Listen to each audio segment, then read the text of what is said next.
আসসালামু আলাইকুম বন্ধুরা। আজকে আমি আবার এই তো কাঁকরোল তরকারি রান্না করছি।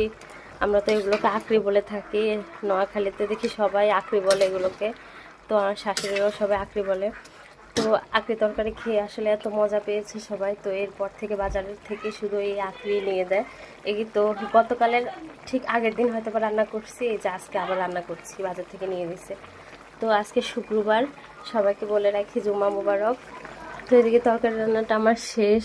আর আজকে বাজার থেকে গরু মাংস নিয়ে দেয়নি, গতকালে মুরগিটা কিনেছিল পাশের ঘরের এক চাচির থেকে, আর সাথে আছে গুল্লা মাছ। আমি জানি এখন হয়তো আপনারা অসহ্য হয়ে যাবেন এই গুল্লা মাছ দেখে, কিন্তু কি করব, মানুষ যেহেতু বেশি, এই দুই তরকারিতে হবে না, এই জন্য গুল্লা মাছ রান্না করব। বলেছিলাম না গতকাল মাছের দাম কম পেয়েছিল, তো একসাথে অনেকগুলো মাছ নিয়ে এসেছিলো আমার শ্বশুর বাজার থেকে। এই তো এদিকে মশলা কষিয়ে নিয়েছি মুরগিটা বসাবো বলে, তো মুরগিটা বসিয়ে দিলাম। যেহেতু শুক্রবার তাড়াতাড়ি শেষ করব, যেদিনই বলি তাড়াতাড়ি শেষ করবো ওই দিনই কেন জানি রান্না শেষ করতে পারি না। ঢাকনাটা ঢেকে দিই।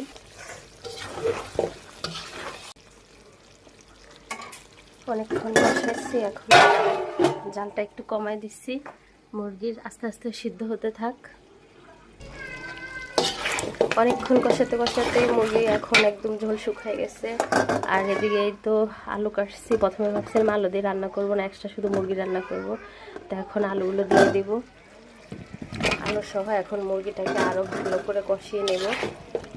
হালকা একটু পানি দিয়ে দিলাম, রেখে দিলাম।